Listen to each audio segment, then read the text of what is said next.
Yes, welcome to everyone. Great to see such great numbers attending this morning's event. My name is Lisa Beverly-Jones and I'm the project manager for the Marine Eye project here in Cornwall. I'm just going to run you through the agenda so that you know what to expect from this morning, and then pass over to our first speaker. Event starting now at 11:30. We expect to run for 2 hours. In a minute, I'm going to pass over to Professor Lars Johanning, who will give you an introduction to the Marine Eye 2 project. Professor Lars is the programme lead for this project here at University of Exeter.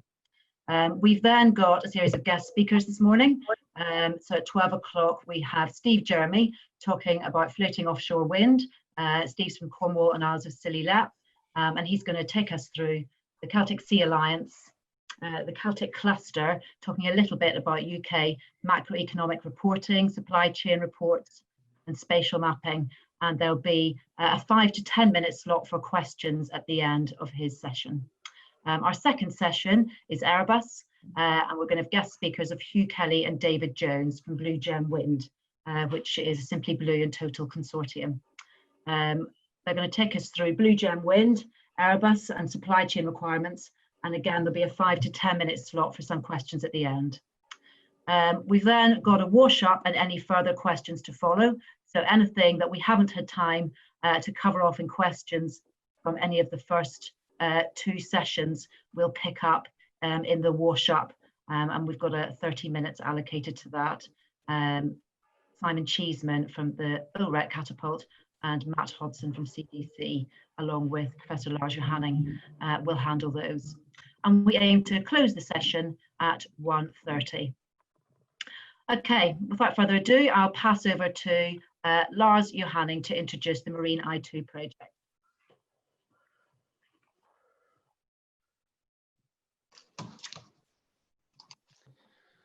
Welcome everyone.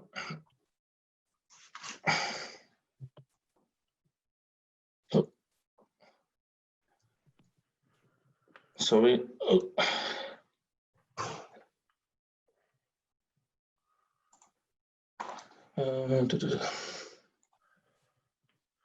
Sorry, it's a wrong screen.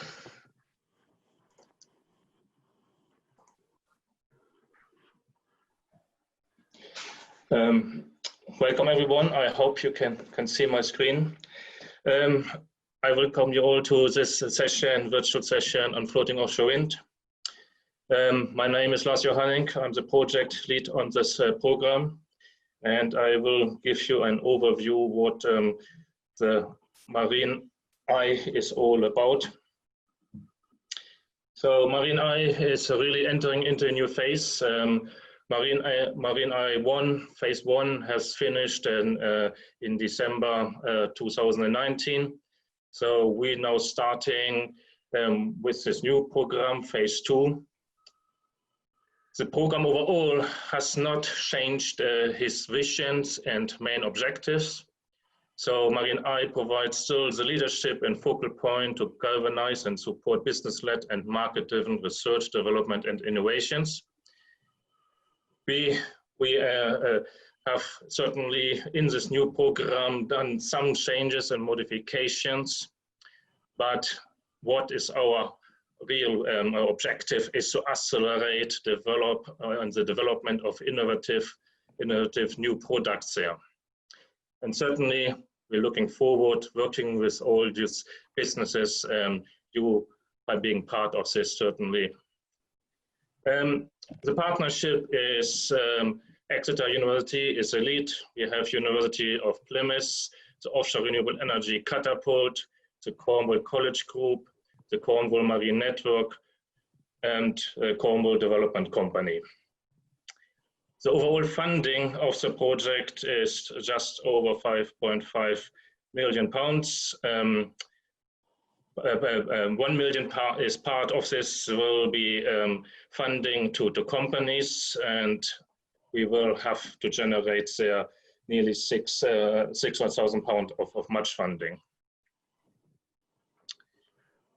So as said, our aim is create a sustainable and innovative marine technology sector in Cornwall where business can thrive and succeed in global markets well into the future.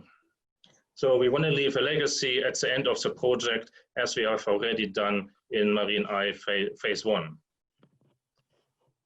We have also a strategy group, and the strategy group has met in the beginning of the project, and this has set a kind of direction for us. And the direction is really in terms of our mission statements there. So Marine Eye should be mindful of the challenges posed by climate change, the need to transition to a low carbon economy, and the need to manage changing coastal processes. If you look at priorities, certainly there are the RD&I developments, but we're looking in marine technology processes, products and services. And this should lead certainly to significant impact in low carbon energy markets and other growth areas within the ocean economy. So new technologies addressing the clean marine energy agenda and coastal adaptations are the areas we are focusing on. And our alignment, so in this meeting, we're not having only businesses from Cornwall here. We also have we certainly have a regional, but we also have a national global strategy, and we're reaching out to the broader industry and stakeholders. So what we're offering really, so comprehensive RD&I support through engagement with world-class research expertise there we're offering. We have access to, or you have access to an exceptional range of test facilities, and I will talk to this in a minute a bit more. Graduate placements we have on offer, so this can be 3, 6 or 9 months long. And the graduates can be based at the businesses in this case. We have outreach programs, and this event is part of this outreach program. And of course, increased profile for businesses. So we have a website, and we're using this to show the outputs and of course the profile of the business who are engaging with us there. And of course, we have a grant support, as I mentioned, £1 million available there.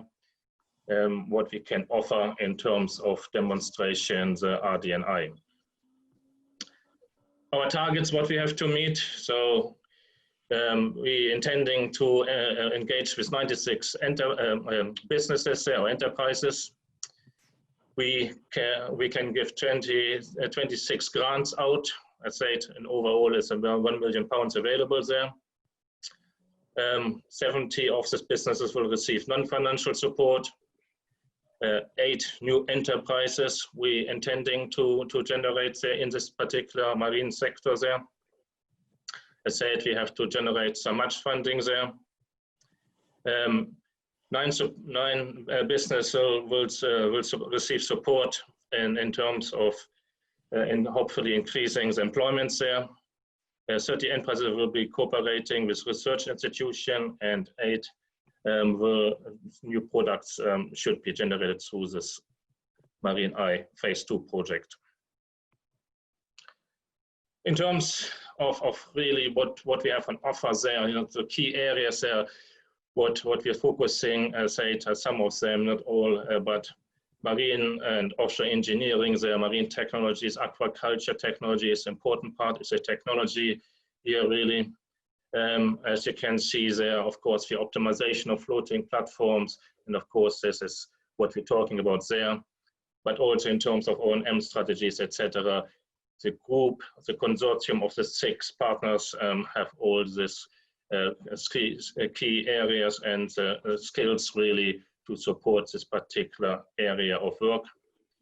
We have software capabilities there as well where we can use that we can use to support businesses. In terms of the facilities, and on the website you can find more. I just mentioned a couple here really. So you have access, for example, to the Coast Lab facilities there, one of the world leading facilities in order of demonstrate and test early stage technologies there. You also have access to facilities in terms of marine energy de-risking and looking in terms of the data. You will have facilities to the dynamic marine component facility. This one enables you, for example, to demonstrate some of the components, such like power cables. You have access to a demonstration site, Falmouth Bay test sites there, where you can again demonstrate early concepts there. And we've seen one, what was tested the last time around. You also have facilities in terms of material testing there or of blade testing. So a wide range of facilities that you can access in order to demonstrate your innovations. So accelerating business growth is our key objective, really.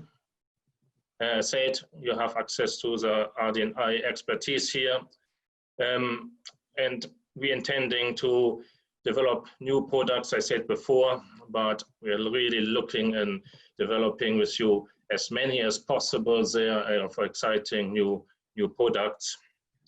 And of course, we are open for the global market opportunities. So really, we're focusing on developing RD&I, what hits the global markets there. And we're really aiming to continue on our success within Marine I. So we have had various examples there, and again on the Marine I website, you can see lots of case studies. Here we just took two really out. Arc Marine was one of the projects who received funding there, and their comment was the whole experience of working with Marine I has been extremely positive. It is proving to be a valuable catalyst in helping us along our journey towards commercialization. So exactly what we want to do, and it's a very nice comment back there. And Marine Power Systems commented the success that we have achieved with these trials at the Coast Lab and FAB test has enabled us to take a significant step forwards towards commercialization of our technology. So again, good example through Marine I, what we want to achieve. And I hope we can work with you together in the future, again, to expand on this achievements. This is all what I would like to say. So thank you very much again for joining, and I'm really looking forward to receive questions later on and in the upcoming speeches. So thank you very much.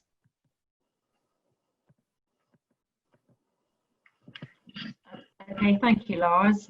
I think we'll move on to our first guest speaker then. First up, we've got Steve Jeremy from Cornwall, Isles of Scilly, LEP. And Steve, can I hand over to you?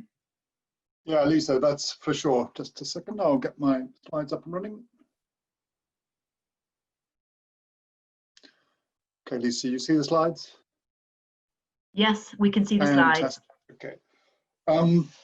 Okay, well, good to hear Lars kicking off. Lars and I have been working together, as in many people in the sector, for some years now. My name, as Lisa said, is Steve Jeremy. I work for WaveHub, where I'm the chair and the acting chief exec at the moment, but I'm here in two other roles as well. I sit on the Local Enterprise Partnership, Cornwall and Isles of Scilly's Local Enterprise Partnership, where I have the lead for marine and energy matters. I'm a non-executive there. And I sit as well on the Offshore Wind Industry Council Clusters Group, where I represent the Celtic Sea Cluster. I should just explain for those of you who don't know, and I'm conscious that we've got a very broad audience from including across the world. The Local Enterprise Partnership essentially is a regional development agency. So it's an agency which essentially is business-led, but public sector supported. And has responsibility for economic development in Cornwall. We work hand in glove with Cornwall Council, and one of the key focuses of the Local Enterprise Partnership in Cornwall is floating offshore wind, I'm pleased to say. My background is, I've come from the offshore renewable sector.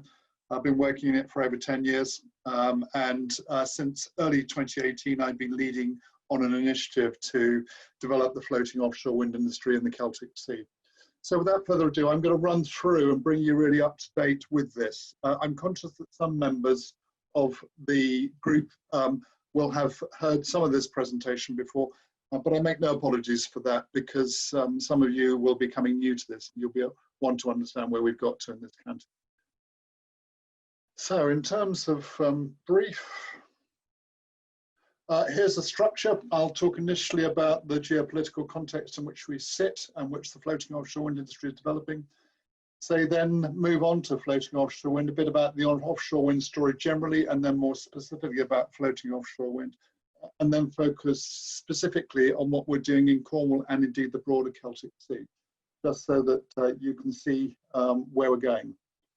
So without further ado, let's talk a little bit about the geopolitical context. Climate emergency declarations breaking out all over the place, and there have been two here. So the Local Enterprise Partnership and the County Council here in Cornwall announced climate emergencies at the beginning of last year, and we've been working since to sort of support the work for that. That's not an entire surprise. What will be interesting to see is the impact that we see as a result of the coronavirus, but I'll talk about that in a bit. Worth as well thinking about energy security, and that's where the coronavirus perhaps comes in. If you look at these areas, these are the areas where the main oil reserves come from, and you can see that not all the areas are most stable. And I think we've also seen that as a consequence of the coronavirus, there have been impacts on oil supplies. I think it's going to be fascinating to watch and see what happens to the overall oil supplies over the next sort of 10 or 20 years. Not least of all, and I'm slightly different thinker in this respect, people don't realize how critical oil is to the renewable energy transition. We can't do this transition without diesel. Renewables though, and this is the slide from BP's Energy Outlook. They produce these once every year. And I think that is an important area to highlight. Renewables set to penetrate the global energy system more quickly than any fuel in history. That has to be a good market opportunity for anybody wanting to be in this business. So let's talk a little bit then about floating offshore wind and the story so far. Here's the British offshore wind generally. That's the conventional wind areas. On the left-hand side, you can see in red where most of the offshore wind portfolio is. There's some up in Scotland as well, not showing on this slide. But then in pink, you can see where were the intended areas for the Crown Estate to go and start to build out. And what you'll see in both of those slides is the existing portfolio is essentially a portfolio, largely speaking, in the North Sea. And the reason being that it's shallow, and the same to a certain extent in the Irish Sea. And that the build-outs were, with one or two exceptions, still in the east of the UK. And indeed, the exceptions, the little place south of the Isle of Wight, for those of you who know it, the Navitas Bay array, and one which is in the Atlantic array, both of which were cancelled for a variety of reasons, but one of which was technical challenges due to depths of water. It's been a strategic success for UK. I think we're 8.2 gigawatts of offshore wind. We used to be more offshore wind than the rest of the world put together, and that's no longer the case, but we're still significantly the market leader in terms of overall deployed. Perhaps less of a success though in terms of the business that's resulted from that. Here are the industries, or here are the companies that I routinely deal with, and for those of you who know them, you'll see that the vast majority are actually European countries, and there are very few British companies in there. I think that's a shame, but I think it's something that we can very possibly correct when we come to floating offshore wind. So floating offshore wind, some of you will know it extremely well, been working in it like me for some time, others will not though. So what I'm going to do is just talk a little bit about the technologies to give you an overall overarching sort of view of them, and then focus in on why we think floating offshore wind is important. Four typologies really, and going from left to right. To the left, as you see it, is the Sparboy. This is the technology that's deployed up in the Highwind project up in Scotland. Equinor's lead that project. It's 30 megawatts, 5 devices, and has been installed since 2018. I love the wave and tidal sector, but it's just worth, in terms of understanding the difference between these two sectors, reflecting that Equinor installed more capacity in that single project than the whole of the wave and tidal industry has in the whole of its life. So it gives you a sense of the speed with which this particular floating offshore wind sector is moving. We won't know, I think, see those technologies deployed in the southwest, and the reason is they require a lot of depth of water in ports, 70 meters for that particular topology, because of the depth of the foundations. More likely the middle two, and I'm conscious that we've got representatives from both PPI, which is the semi-submersible, and Ideol, which is the barge, on the call. And I'll simply say that both of these technologies are market ready and starting to deploy at array scale. Last but not least, to the right-hand side of the technology, essential leg platforms. I suspect it'll be some time before we see these. So for those of you who are really interested in the southwest, it's the middle two of those two technologies, which are the ones where I'm sure that we'll be seeing as we start to build out in the southwest. Moving on, what's the difference between floating offshore wind and fixed offshore wind? 4 or 5 different issues, really. Firstly, unlike fixed offshore wind, where all of the foundations that we design are, generally speaking, bespoke for their particular geotechnical conditions of that particular turbine, so that particular part of the seafloor, we can mass produce the floaters, the floating foundations. They can be constructed in sheltered waters, which means that we don't have to employ expensive jack-up barges offshore, or indeed face the weather risks of working offshore. Take the largest turbines, and last of all, they can access the best wind resources. The best wind resources in British waters are to the west of Scotland and in the southwest approaches, generally speaking. Generally, they're deeper waters there, and so only accessible for floating foundations. Last but not least, I think we can build these out at scale rapidly, and if you're trying to hit 2030 and 2050 targets, that matters. For those of you who understand the capacity factor bit of it, the 58% capacity factor, which is what the Equinor project up in Scotland is showing, is an extraordinary figure, much higher than we're used to, and very important in terms of how we believe that we can get the levelized cost of energy of these devices down. Equinor are predicting the levelized cost of energy for floating between 40 and 50 euros a megawatt hour, and I do not think those figures are incredible, albeit we've got a long way to go to get to them. Where is the market and what does the market look like? I mentioned that renewables are set to penetrate the global energy system, according to BP, quicker than any fuel in history. And I think within renewables, if you ask me to bet, I'd bet on offshore wind. CAGR for fixed offshore wind, which essentially is a industry which is up and running well, is 15.3%.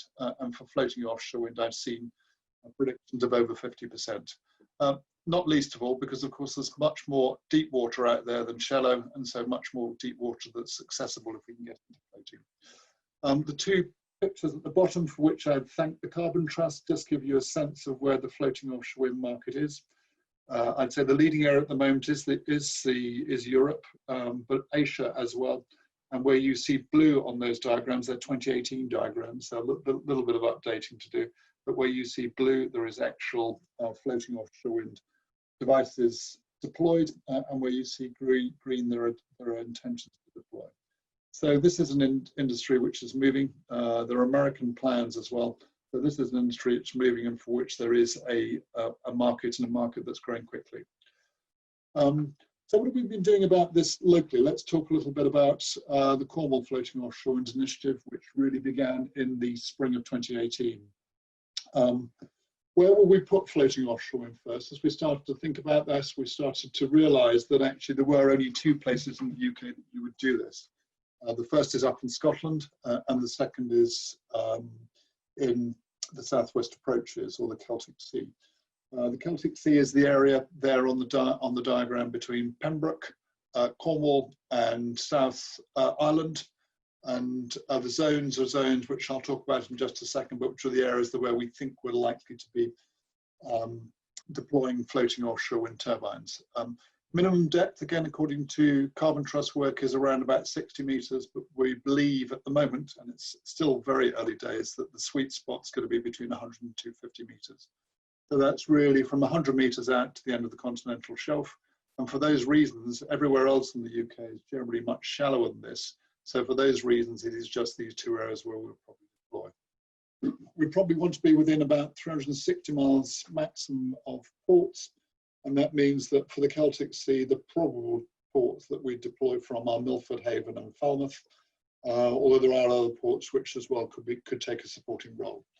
There are still issues with grid access, but the grid problems are solvable, we believe, having talked to former National Grid employees. And so there are still questions about where we bring the power ashore. But to give you a sense of it, there's a lot of power out there.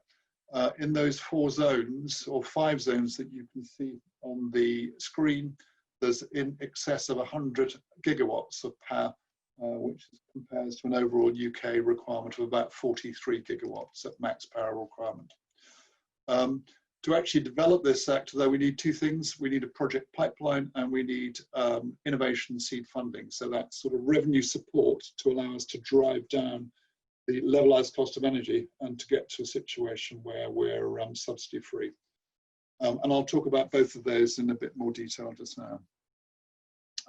What have we been doing though at the higher level? Don't worry too much about the central document, but that was a ministerial submission which we in the local enterprise partnership sent to the then Energy Minister Claire Perry. We began an engagement with her in July of 2018, opening up to her the opportunity that existed in the Celtic Sea. As a result of that face-to-face conversation with her, we submitted the ministerial submission in October, and that was endorsed by BEIS, by her office in November 2018. After that, we're beginning to engage a lot with BEIS and with the Crown Estate, and then again with the Energy Minister in July 19, where we gave her an update of where we got to. We were running a number of seminars and engaging locally, so starting to build political support, which I'm pleased to say is absolutely uniform now. And at the same time, starting to reach out to other areas.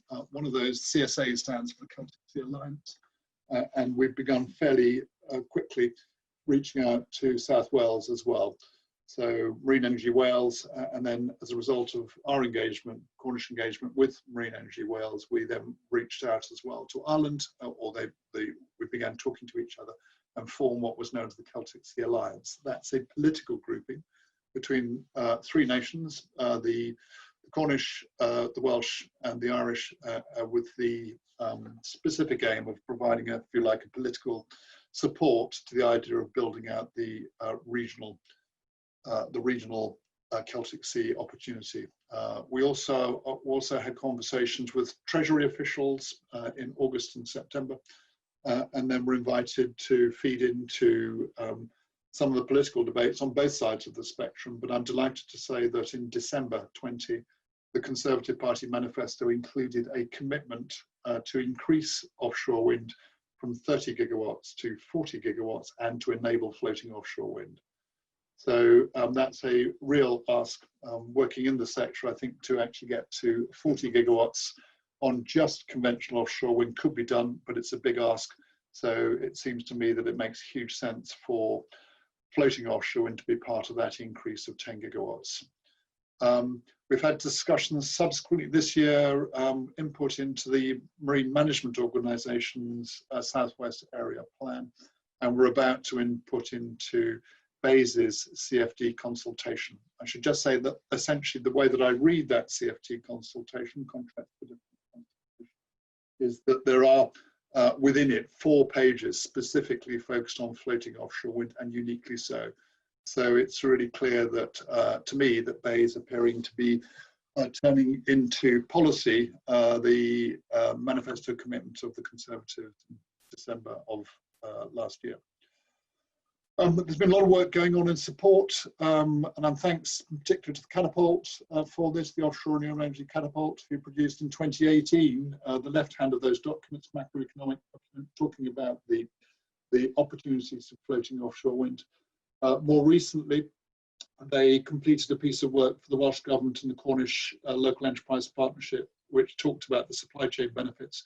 Both of those pieces of work are actually up on the Catapult's website. so accessible to everybody.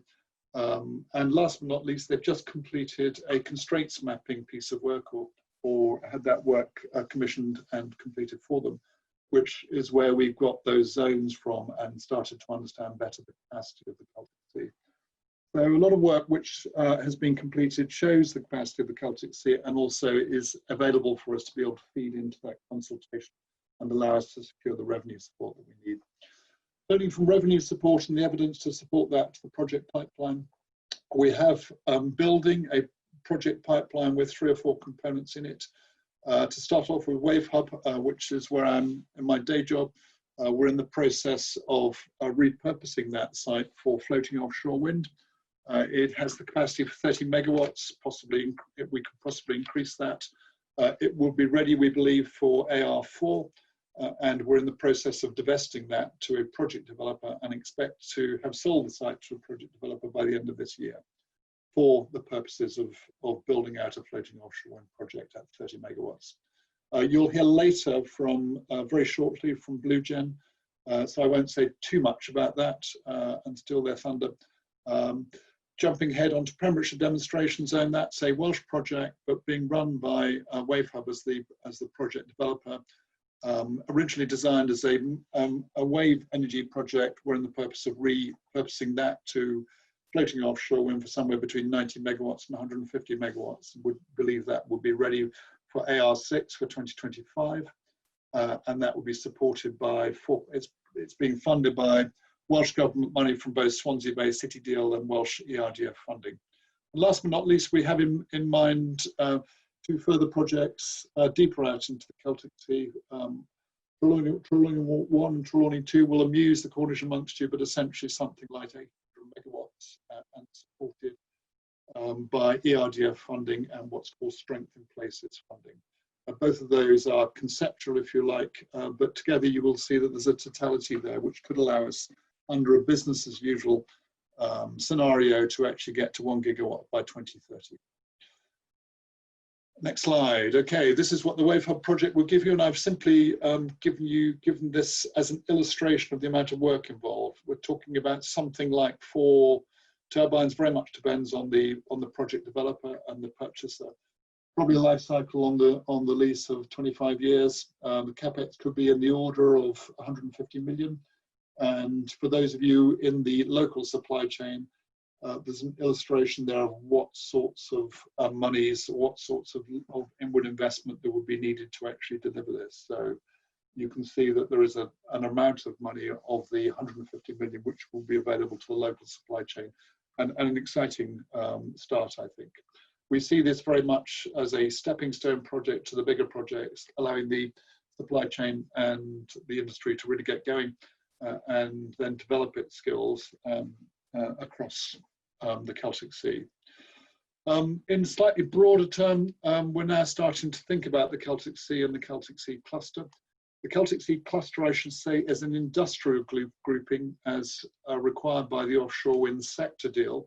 And that is an industrial grouping and comprised of 3 regions, really. It's the Cornish, the Welsh, South Wales, I would say, and last but not least, the Great Southwest, with the idea here of starting to build the industrial capacity to build out the sector and maximise local economic development and jobs. We're developing a regional business plan which will have 6 lines of action, an overall governance line of action, a line of action where we keep going with market creation, so that's making sure that that project pipeline is continuing to build and the revenue support is secured for the projects in there, and thinking about how we plan those bigger zones, thinking about the industry, making sure that we have grid capacity, ports and infrastructure, and the engineering, procurement, construction and installation capacity to maximise local jobs, making sure that the RD&I support is aligned, so that's the universities, the research technical organisations and the test and evaluation organisations are all aligned, making sure that we've got the skills and that the SMEs who want to play into this market have the support to allow them to adapt. And last but not least, making sure that we've got the public sector and the private and international sector investment to underpin all of the above. Our intention is for a regional business plan to be complete by the end of this year to give that structure and to allow us to build out. So let me just summarise then. This is an exciting time for floating offshore wind. It's investable, which makes it different, I think, to wave and tidal. Tidal is starting to be investable, not really the same way, but we can see investors wanting to come in, and as importantly, there's obvious signs of the oil and gas industry coming in as well. It's a perfect regional match for what we can do. So, for example, in Cornwall, we have great offshore skills. In South Wales, there are terrific onshore engineering skills, and there are good supply chain support from the Great Southwest. It matches the net zero contribution. It matches our local industrial strategy here, and fits with so many things, and I think will be one of the key starters for when we try to kickstart the economy. The critical market creation actions are underway, and indeed we've done very well with those, so we're really positioned. And our key areas now, as we start to move the industry forward, are ensuring that we do get that revenue support as a result of BEIS's invitation on the CFD consultation, that we start to think about how we work those zones and make the most of them, and last but not least, we use the business plan as our structure, if you like, for building out the sector. That's me just about concluded. I'll just say that in final conclusion, that you're very welcome to contact me. We're going to be really busy between now and the end of the month, so if you do, then if you could make it after the end of the month, that would be terrific. But overall, if I were to say one thing, I'm delighted with where we've got to. We're incredibly well positioned as a region. We've got the skills and the people to do it. We've got the political support.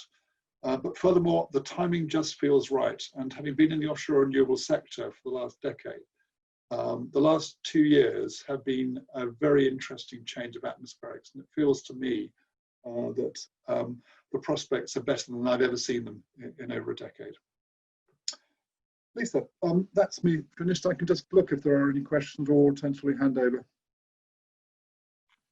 Thanks very much, Steve. I think I'll hand over to Matt, who's going to assist with any Q&A that's coming through on the chat. Yeah, thank you, Steve. Thank you, Lisa. And good morning to everybody. We have had a few questions that have been coming in during that presentation, and I think we're managing to sort of answer those as we go. Let me just make sure that we're all on the same page with that. I'll just run through those. I think everybody can see the questions that come through, but just to sort of reiterate, we are looking to provide copies of presentations early next week. They will be available from the Marine Eye website, which is www.marine-eye.co.uk. I think I've got that right. Likewise, I think we said at the beginning that this particular session is being recorded, and we are looking to share that recording for anybody who wants it. And again, we'll follow up with details next week once we've spoken to. None of us are particularly technical when it comes to video conferencing, so we'll need to just check with our experts on how we're going to do that.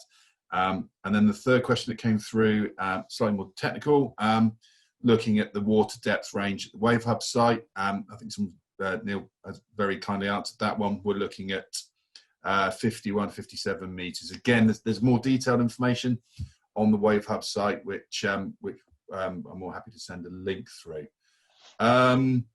Okay, so we have another question here. If I can just read this one through. No name with this one, but consenting any offshore wind project can take many years.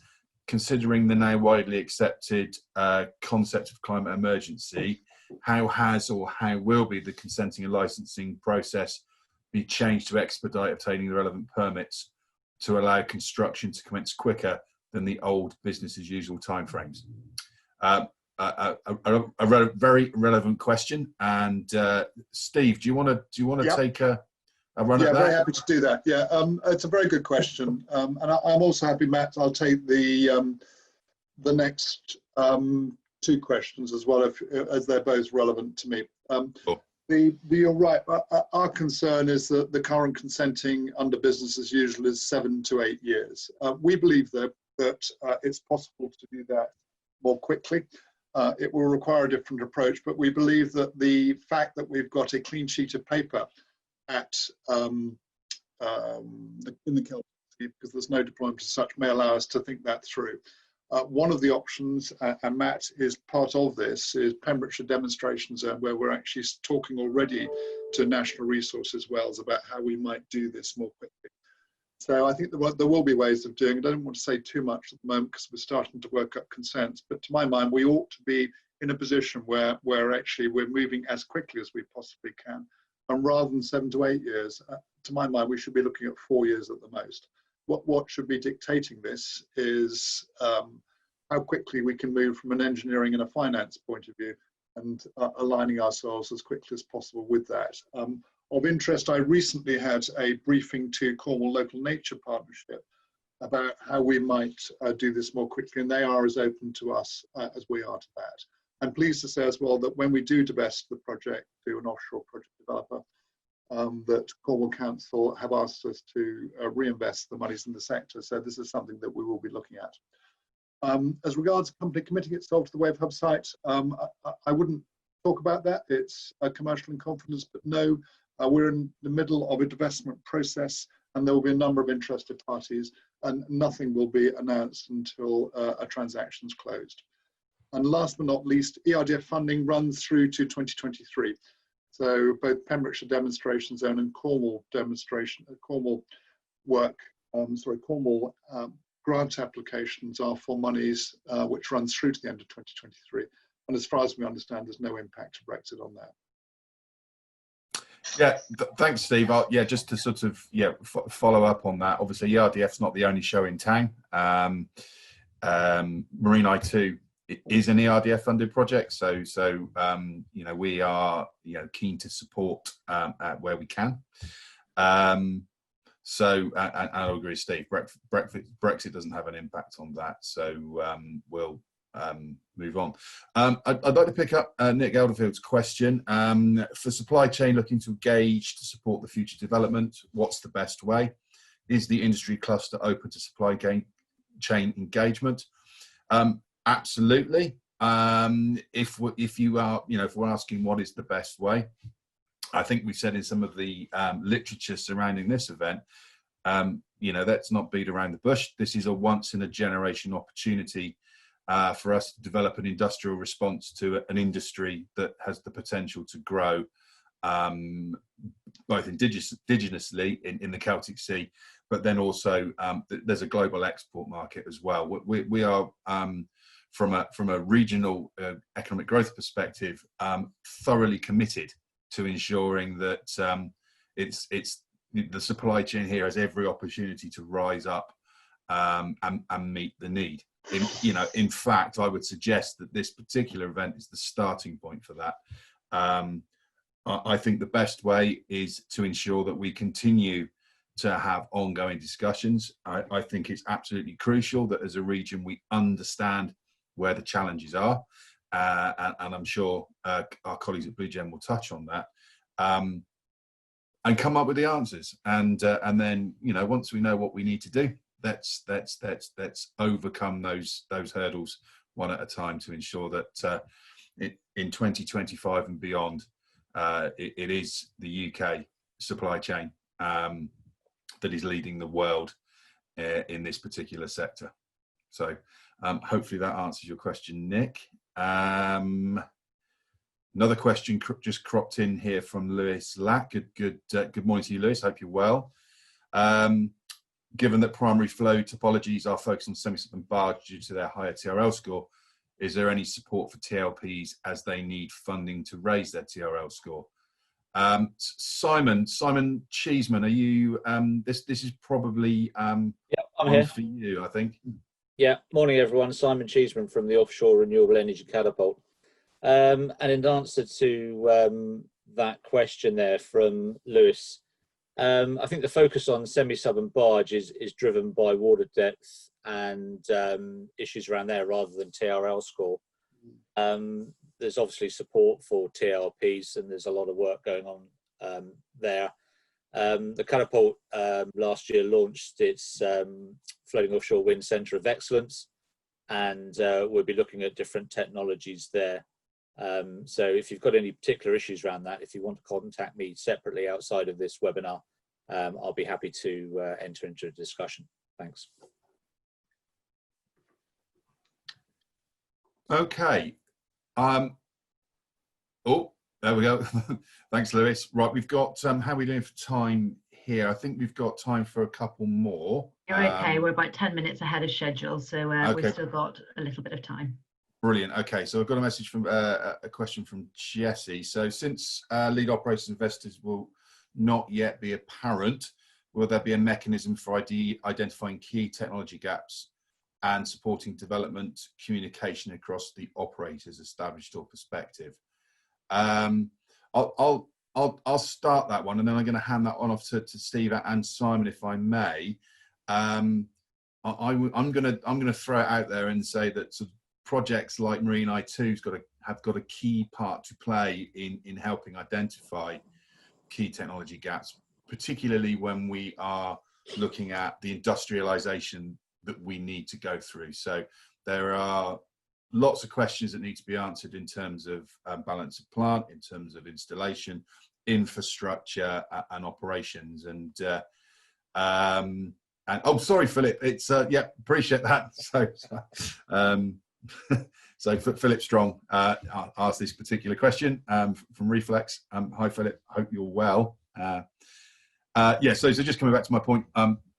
I think there is an opportunity, a huge opportunity actually, in working together to take a really good, solid look at where we might be in 10 years' time, identify where the gaps are now, and backcast from that. I think that's the opportunity. Steve, Simon, would you like to jump in and comment as well? Yeah, I think I'm not sure I agree with the premise of the question, which is lead operators and investors are not yet apparent. I think they are apparent, actually, and that's what makes the industry different. But I do think that there is still, it's right to say that there are technology gaps and issues to be solved. I think a lot of work's being done on it. So, for example, on my board at Wave Hub sits Deborah Greaves, who's the chair of Supergem, which is the British University's offshore renewables team. I know they for sure are looking at these things. Simon will no doubt talk a little bit about it. Yeah. But if you want the ultimate answer to this question is we've got to get to see and start to do these things. So to me, we know, if you like, some of the work, and the Carbon Trust work on the joint industry project has been very important, I think, into understanding the gaps. But there comes a stage where you've simply got to deploy at scale. And that's numbers of platform at sea, so we can start to understand those gaps better and then start to drive down levelized cost of energy.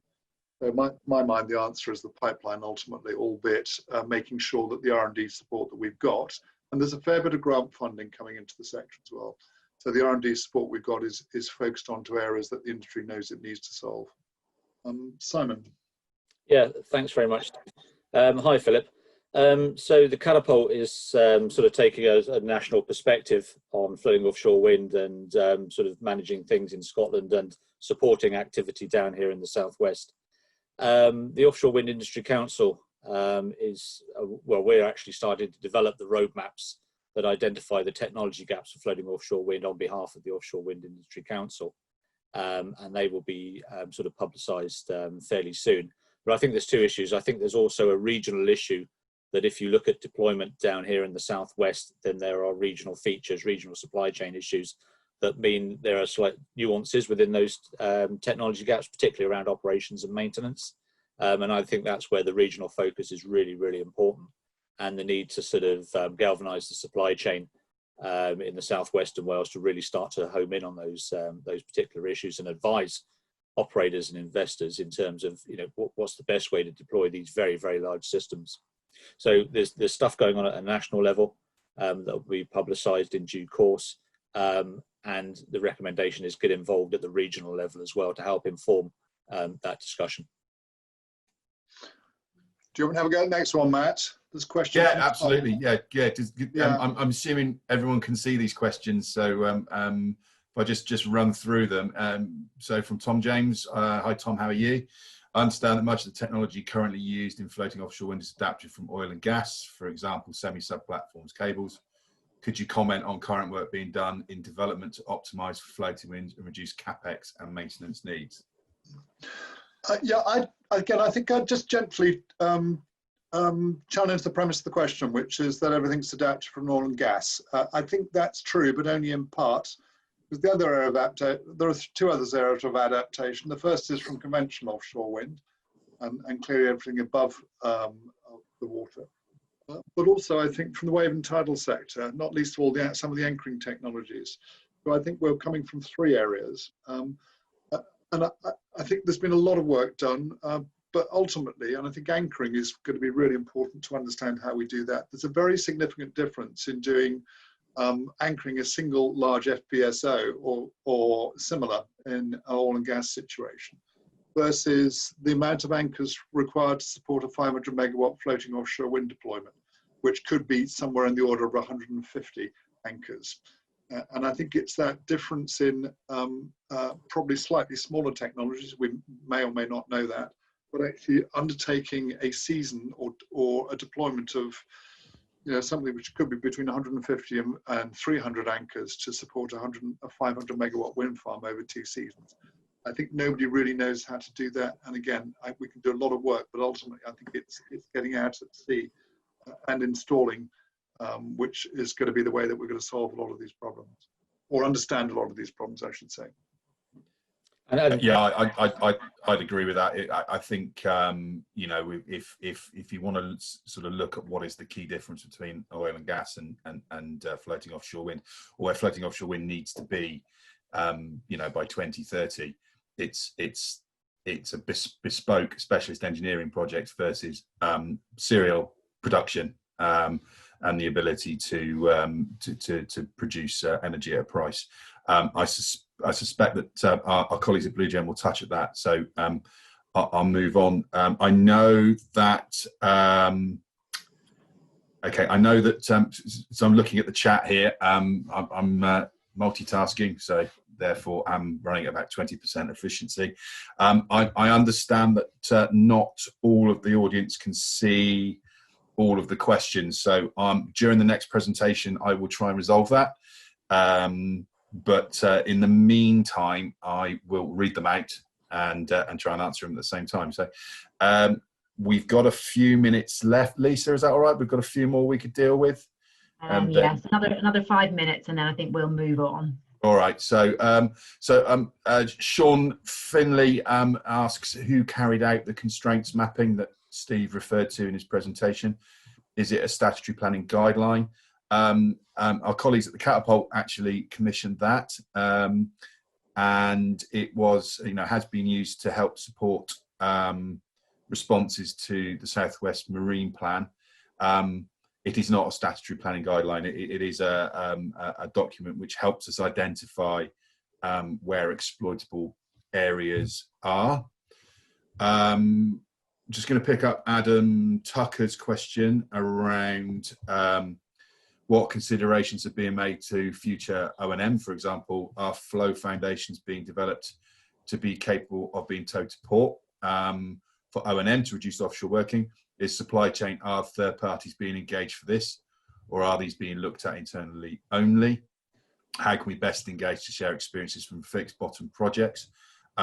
I think that is a really, really interesting question. Actually gets to the crux of I think what we have the opportunity to do over the next few years.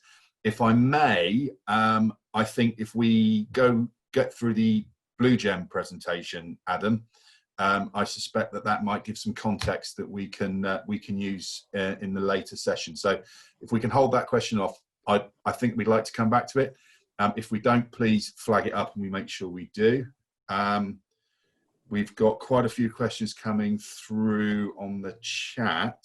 Do you want to take the one on O&M, Matt? Yeah, I think we've just covered that one. Oh, sorry. We've got a bunch of questions here. Sorry, I'm just looking at the catch. They're coming through on different things. So I'll just pick up the question on incentives in place to attract regional inward investment, thinking potentially of OEMs, developers, technology providers, etc. Has there been any talk of establishing floating offshore wind enterprise zones, for example? So Cornwall has a very strong inward investment team in place. I know a couple of my colleagues are actually in on this call. And we are working with the DIT potentially towards enhancing that in the next few months. So we do have enterprise zones in Cornwall, including in Hale and Tolbaden and Falmouth. So and clearly that covers areas where there could be floating offshore wind activity. So I think that hopefully covers that. I think we are probably getting to a point where we probably need to wrap this up for now and move on to the Blue Gem presentation. Keep the questions coming. They are flooding in, which is fantastic. That's the point of these events, to engage, and we do have a reasonable amount of time scheduled towards the end of the session for answering those.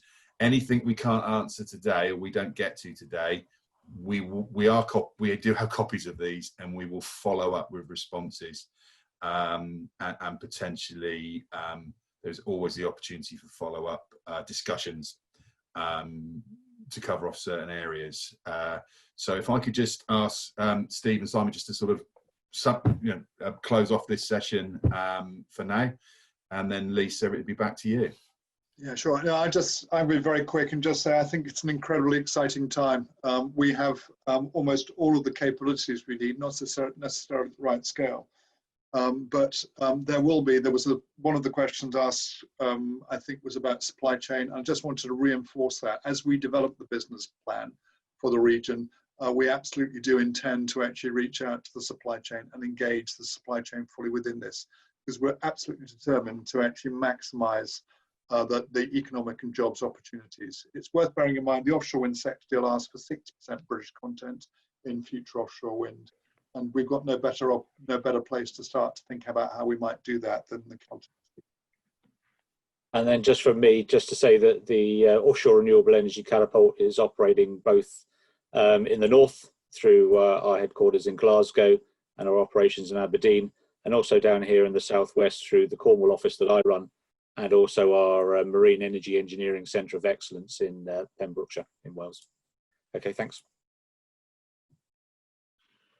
Okay, thanks for that, Steve, and thanks for the informative presentation, and also thanks to the delegates and the panelists for the good discussion afterwards.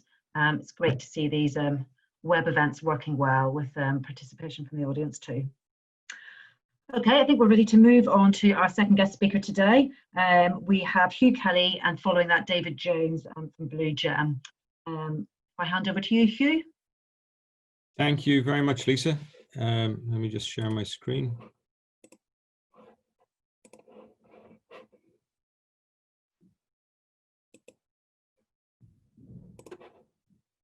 Has that gone into full screen mode? Yes, that looks good to me. Okay, great. I'd like to start by reiterating what Steve has said. This is an incredibly exciting time for the industry, for floating offshore wind, and for the Southwest and the Celtic Sea. My name is Hugh Kelly. I'm a director of Simply Blue Energy and the project managing director of Blue Gem Wind, which is our joint venture between Simply Blue Energy and Total. I'll be sharing this session with David Jones, who's our stakeholder director. He's based in Pembroke, and many of you will know him from his time at MEW.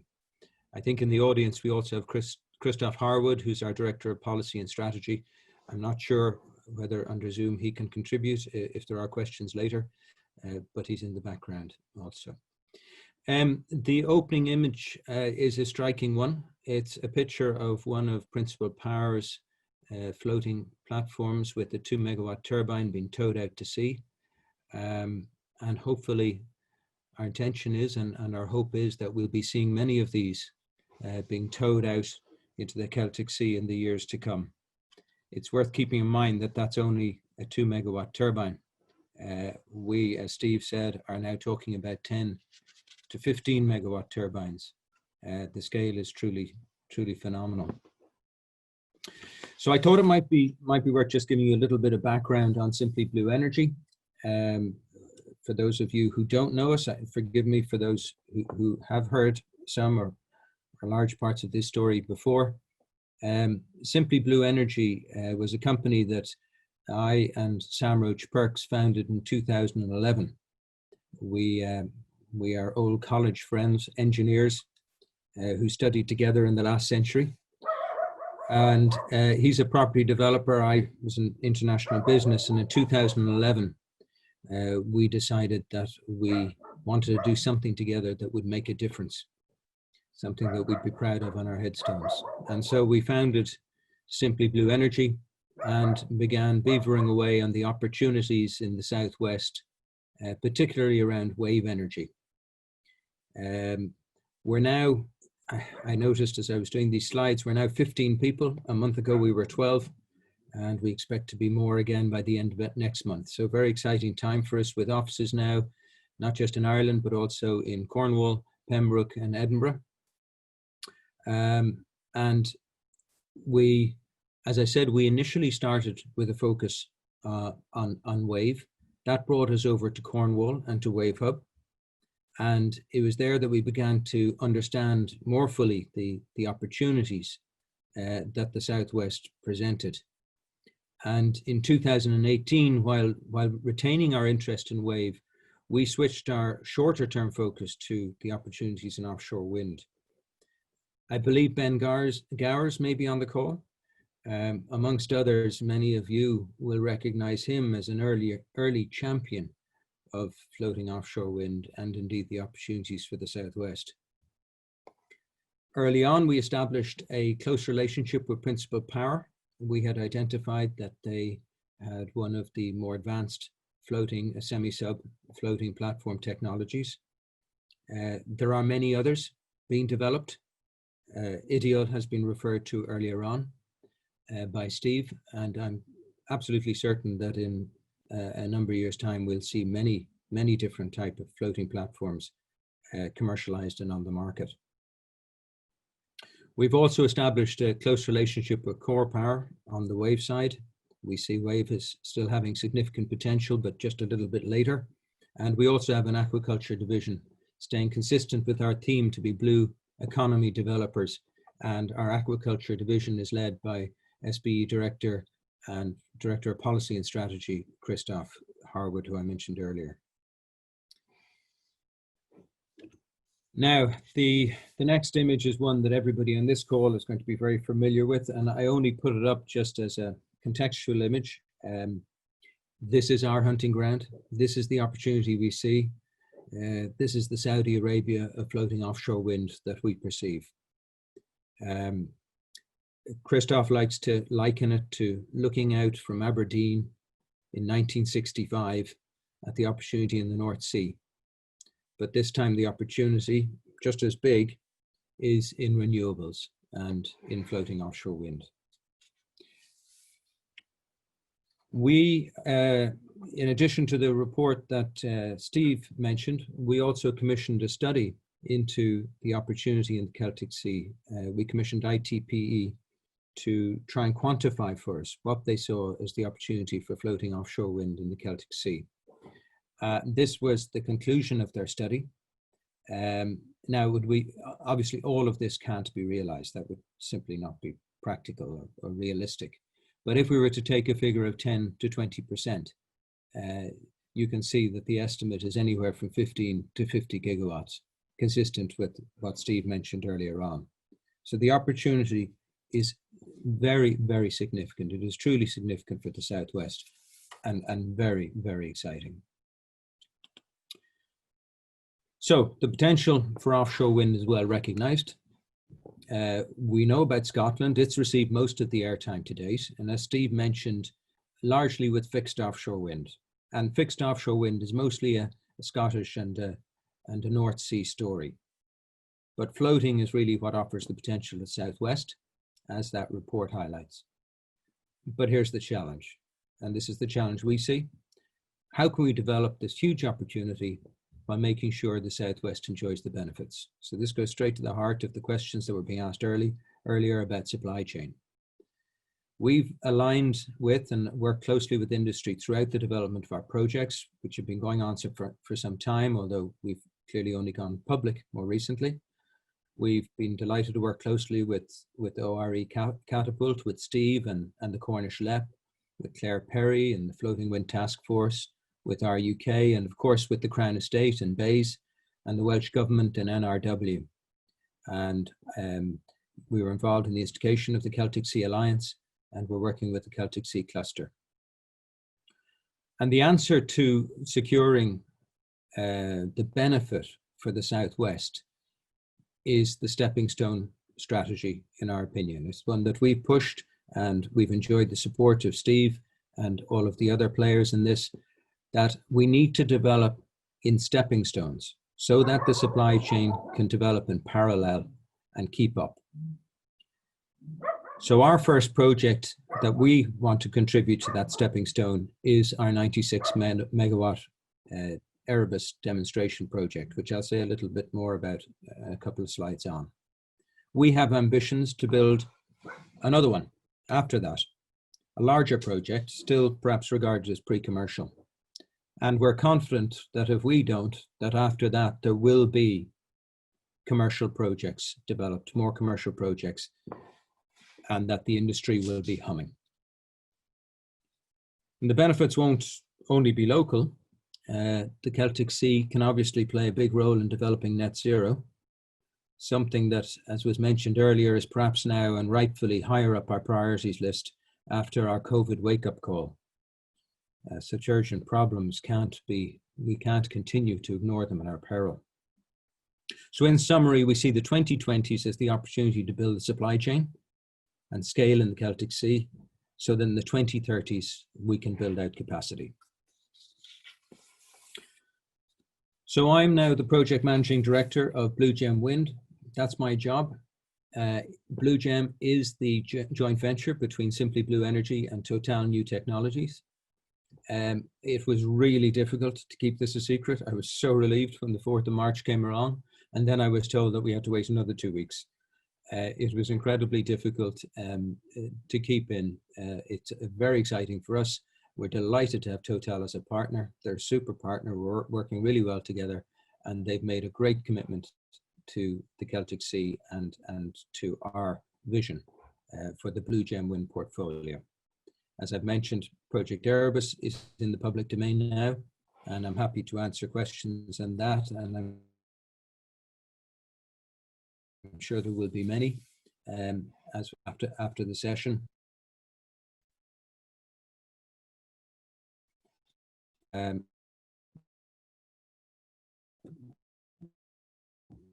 And all do is indicate that we have plans beyond that also at this stage.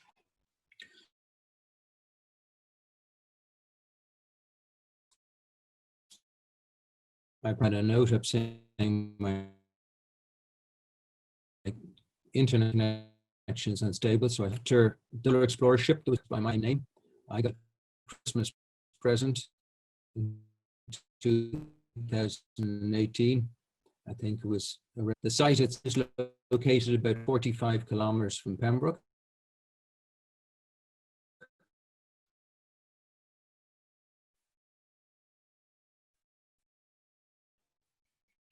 It'll feature, depending on the scale of the turbine, and tens of millions of pounds. The capex will run into hundreds of millions. It presents substantial opportunities for fabrication, balance of plant, ancillaries, commissioning, deployment, operations and maintenance for between 15 and 25 years, and one day decommissioning. And already before that, the opportunities have opened up, and we are employing local consulting companies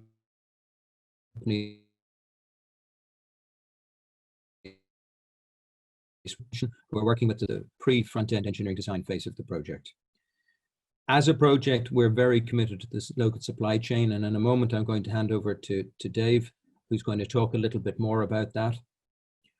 But in seeking revenue support mechanisms, we have specifically articulated our commitment to the supply chain. But to fulfill that commitment, we do need the supply chain to start working with us now, and to understand, for us to understand what it can do for us. By the time of AR5, the CFD auction that we hope to participate in with this project in 2023, we need to be in a position to accurately price the work that we will need done. And that's why we need to engage with the supply chain now. And to live the project quickly thereafter, we need the supply chain to be ready. So in answer to some of the earlier questions, we are very open to engaging as soon as possible with as many relevant parties in the supply chain as possible. OWC are working with us as principal designers presently, ably assisted by ITP and Marine Space.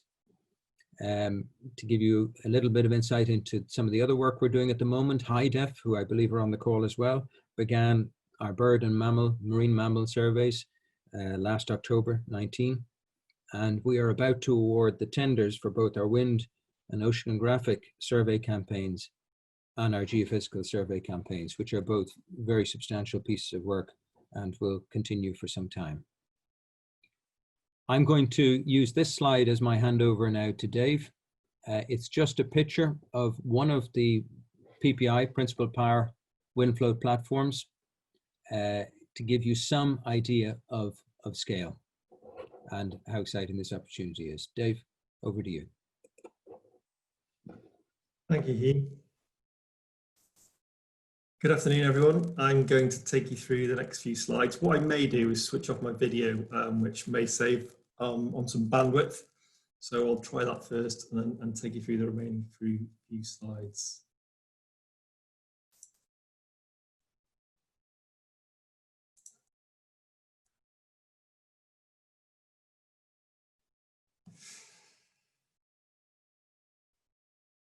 Just bear with me.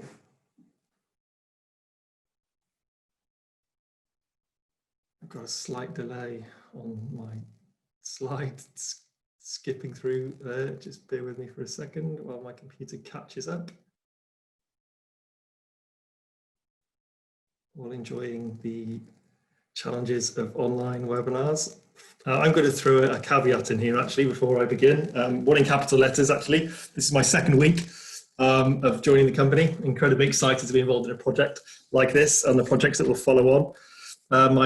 My second caveat, also in capital letters, is I'm not an engineer. However, we do have an incredible team of engineers working in the background. I can qualify for putting a chain on my bicycle, and that's about it as far as engineering goes. But I'm here as the stakeholder manager to engage with the sector, to engage with the supply chain, and I'll be doing that based on a previous 10 years of working for initially Marine Energy Pembrokeshire and Marine Energy Wales. So I thought I would go through a couple of points of what we've done to date, and it's still relatively early in our journey, certainly as Blue Gem Wind, but as Hugh mentioned, project offices in Newquay and Pembroke Dock, and as Steve's talked about, and also Hugh as well, we've been supporting that whole regional cross-border initiatives. We've heard about the Celtic Sea Alliance and also the Celtic Sea Cluster, members of Marine Energy Wales and the Cornwall Marine Network. We also supported the offshore renewable energy catapult supply chain study that we've heard about this morning. We're able to feed in some key data into that report, and also being involved in events and workshops moving forward. And yeah, already mentioned with the support for the ministerial submission that Steve talked about earlier on this morning. Other areas that we've been working in, we're supporting Pembroke Dock Marine. This is part of the Swansea Bay City deal. Again, Steve talked about this very, very briefly. This is a £60 million project. There are 4 pillars to that. all of them interesting to us, in particular around about £30 million investment into infrastructure at the Port of Milford Haven. Steve talked about the Pembrokeshire Demonstration Zone as well. That's also a pillar in that. We're also involved in a number of collaborative projects. Just a couple of examples here is the Milford Haven Energy Kingdom project, which is looking at a hydrogen model for the future and a hydrogen business model, which obviously includes potentially floating wind. And also involved in the South Wales Industrial Cluster, which is a cluster in South West Wales that is looking at net zero and decarbonising the heavy industry that we have here. So people involved in that cluster is RWE, Valero Power Station, Tata Steel, those kinds of people. And again, they're seeing the potential for floating wind to not only provide perhaps low carbon megawatts, but also being involved in decarbonising and them decarbonising their projects and their processes. We commissioned a port study. There's a number of reasons to do that. A, it was to obviously understanding as now, but also to build engagement with the ports and to potentially stimulate upgrades. Again, we'll be working with partners to progress that study as we move forward. I think this has been mentioned as well. We've commissioned work at the Celtic Sea level, which is obviously helps with the messaging. It helps us have an overall vision for the Celtic Sea. That's include resource mapping that has been talked about. Also very, very recently, system benefits and looking at the delays between wind resource in the Celtic Sea versus wind resource in the North Sea, and just other potential system benefits to the delay in those weather systems. Hugh's already talked about this, but yeah, development contracts to a number of SMEs in the Southwest already, and really looking forward to continuing that process of doing that.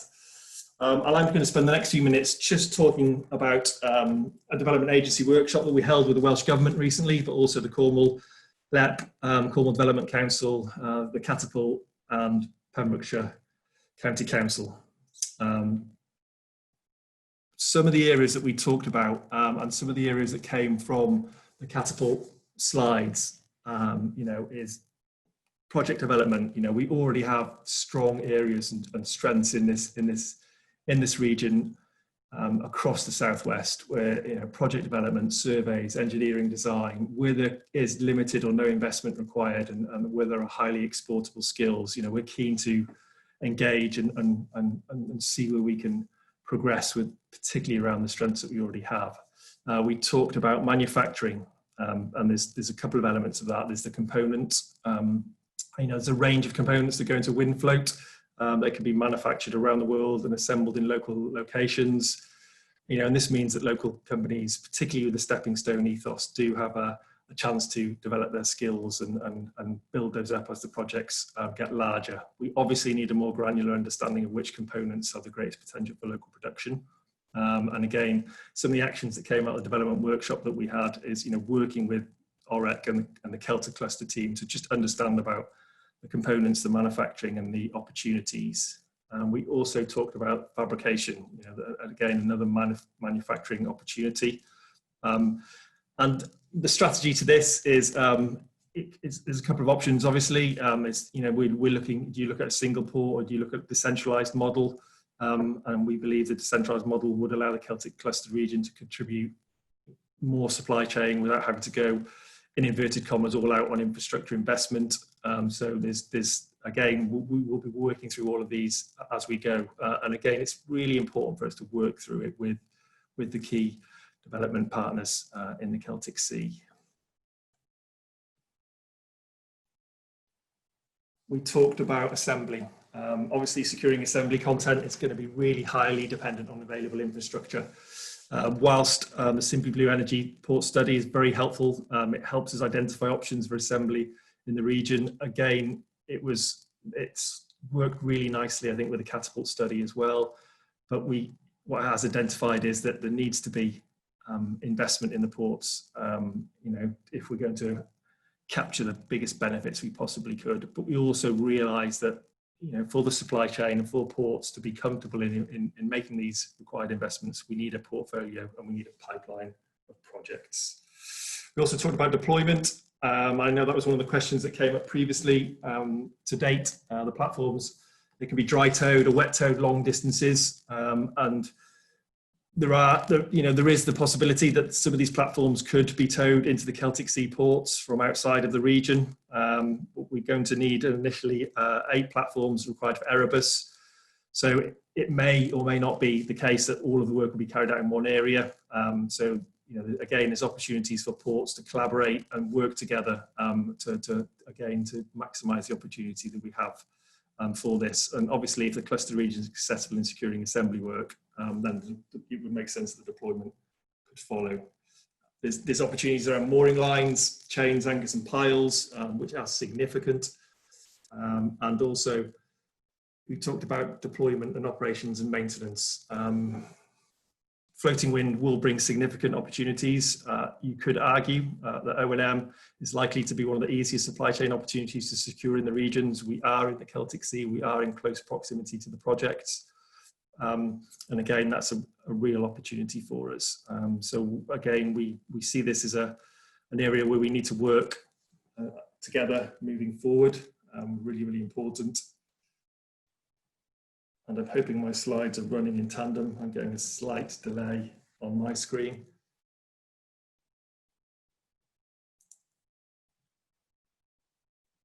Apologies for the delay. We will get there, I'm sure. Any of the panel members, are the slides running in sync? Just a slight delay, but so we've just gone through the supply chain opportunity one, and I see you're on next steps now. Perfect. We're back in sync.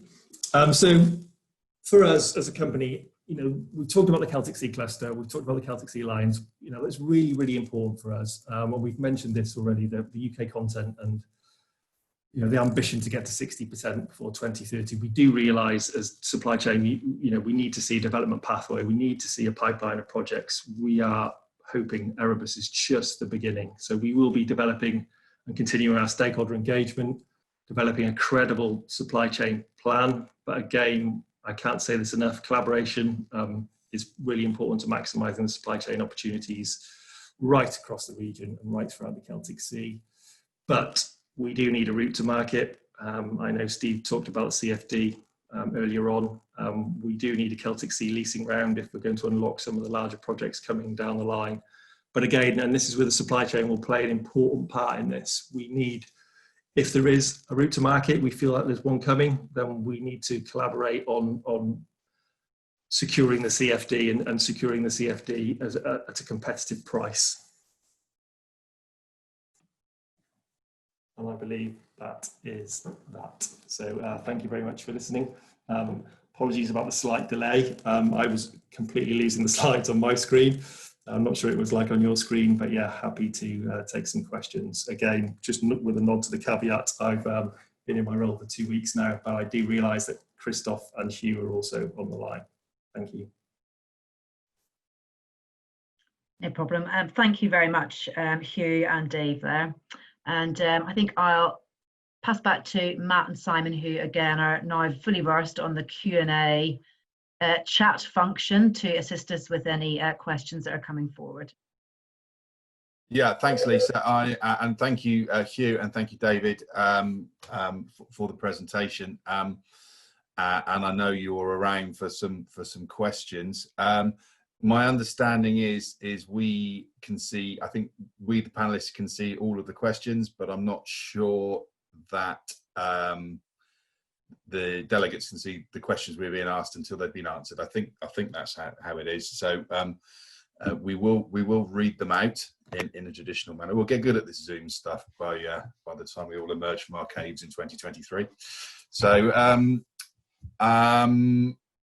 Hugh, there's one for you here if you're happy to take it. So congrats to you and the rest of the team at Simply Blue. Do you have a sense of where the relevant construction and O&M bases might be for the Erebus project? So part of our pre-feed work is determining what exactly and tying down in greater detail exactly what our requirements are. We would hope to have determined that in a preliminary way by the middle of June. And indeed, we committed to share that with ORE Catapult and a number of other people after our engagement in Wales, the supply chain workshop that David referred to.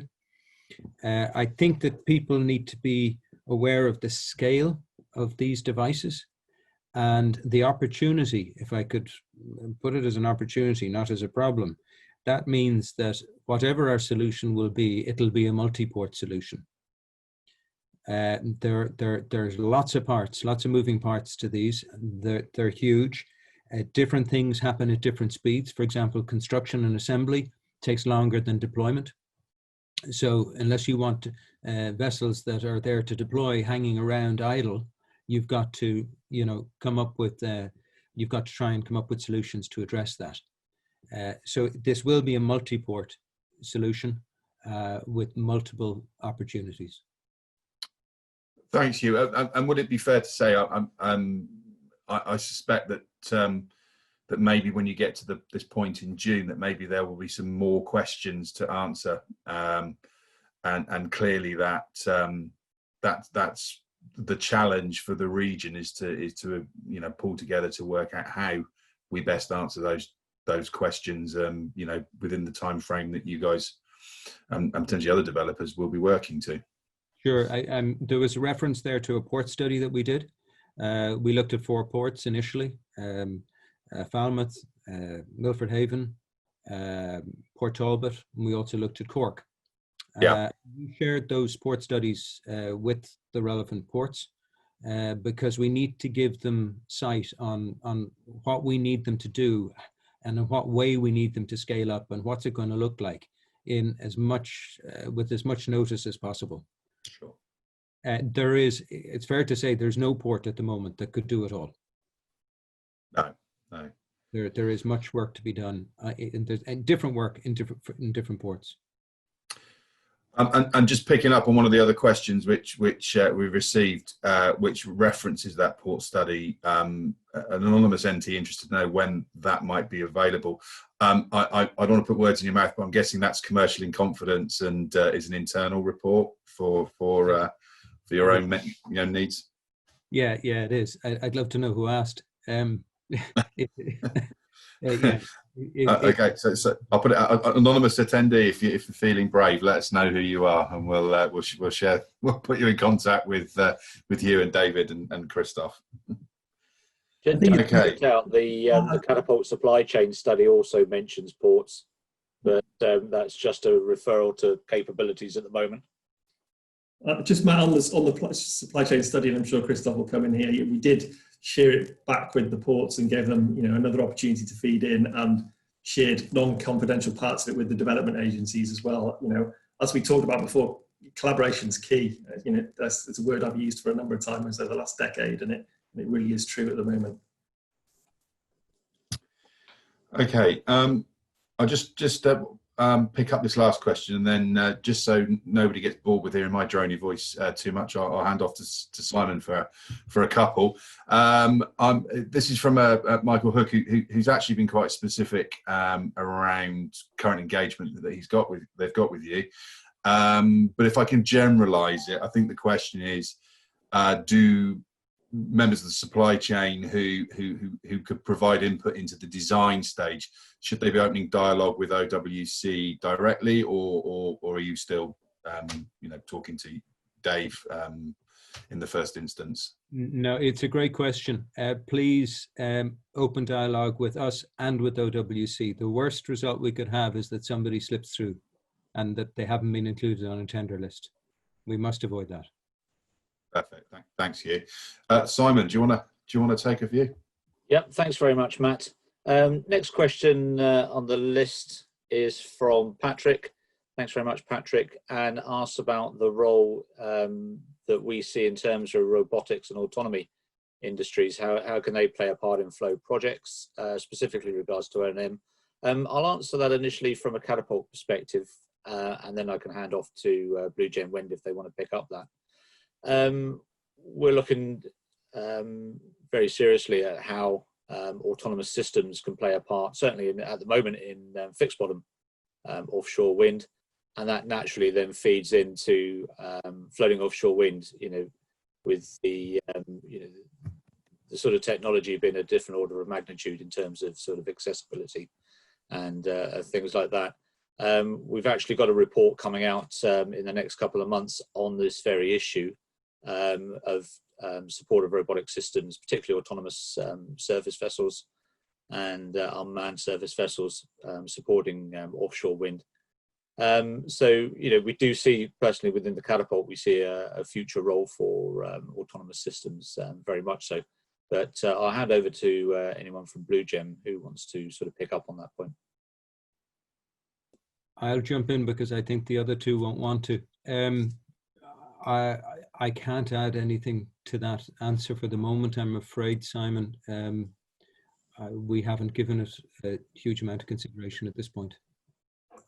I mean, just to note, it was something that obviously you picked up in the Catapult study that labour is generally more expensive in the UK than elsewhere. Labour-intensive processes like substructure manufacture might not be economic, but the whole innovative automated facilities might be an area that we could close the gap on that. But obviously, that's definitely more of the Catapult bag than ours, I think. Yeah, and that's the sort of discussion we're having with a lot of the OEMs about sort of how they automate the manufacturing processes in the future. And that has a direct consequence then on your sort of operations and maintenance, particularly for in-turbine type activities and things like that.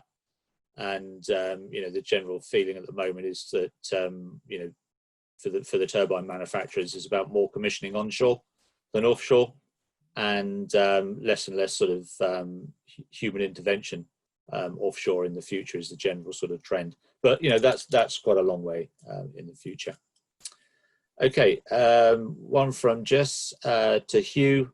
What do you see as the key technology risks for the first phase of the Erebus development?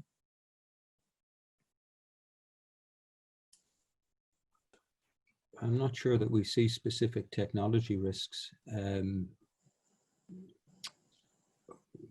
I mean, we're pretty confident in our floater. We're very confident in our turbine suppliers and those that we're talking to.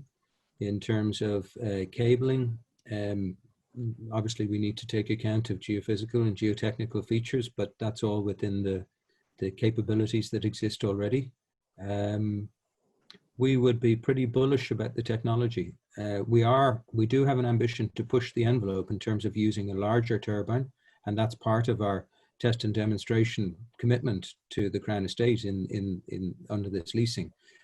What we are aiming for is a larger floater and larger turbines than have ever been deployed before. So I guess there's inherent risk in those. But yeah, they're just being managed as part of any engineering project. We don't see any sort of, we're not planning on using anything that hasn't been invented yet or hasn't been thought about yet. Yeah, just to sort of kind of follow up on that, and maybe with one eye on, you haven't built Erebus yet, but with one eye on what comes after that. Is it, and we've talked about the stepping stone approach, is there a sort of view on where the challenges might be once we get to multiples of tens of turbines, and how we might answer some of those questions as part of the Erebus build out?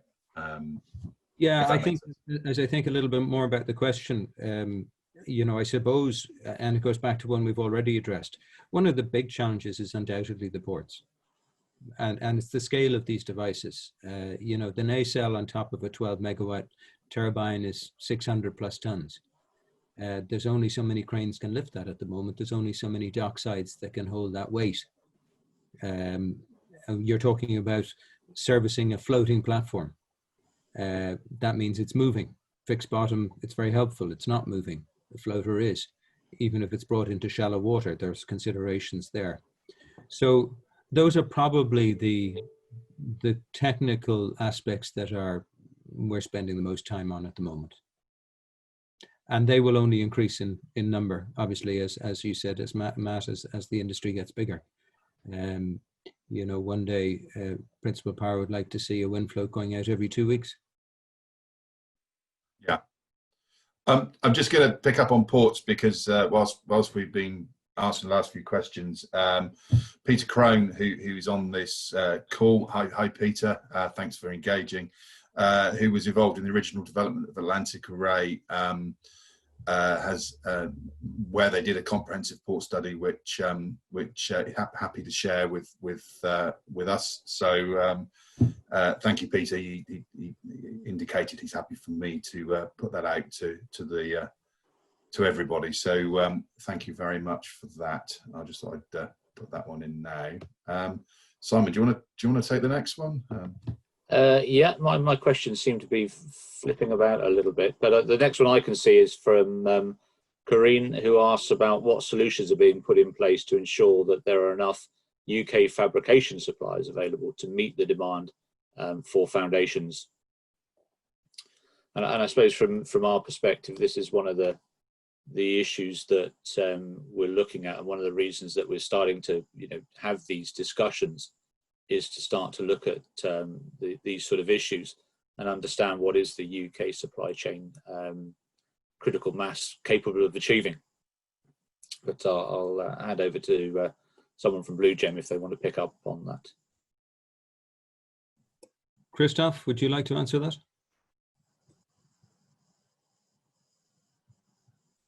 You're muted, yeah. Christoph. Yeah, so I mean, I think the challenge we have at the moment is clearly we're very focused on Erebus and the challenges for Erebus, but also the whole point of the stepping stone strategy is that there should be a number of projects getting us into the 2030s. I mean, Steve has spoken about Wave Hub and also other ones and PTZ, and so it's not just us in the Celtic Sea. I think what we would expect is perhaps below 60% content initially, as the supply chain may not be ready, but by the time we get to 2030s, because that target of 60% content is the target for 2030, is not targets for the 2020s. We would expect there'll be a lot of catch up for the UK supply chain coming through. Clearly, there is a huge government desire to see this, and if you read the CFD consultation, there's a lot in there about supply chain plans. Currently, if you are a project of less than 300 megawatts, you do not have to put in a supply chain plan. But the government is saying, should they reduce that from 300 megawatts down? And we are saying, yes, we support that because we think it is important to include as much UK content as we can. So I think that the clear message is there's a big focus coming at all levels from local, from the whole Celtic Sea and all around the UK on supply chain. But it does require a lot of investment in supply chain companies and locations to get out there to get that content.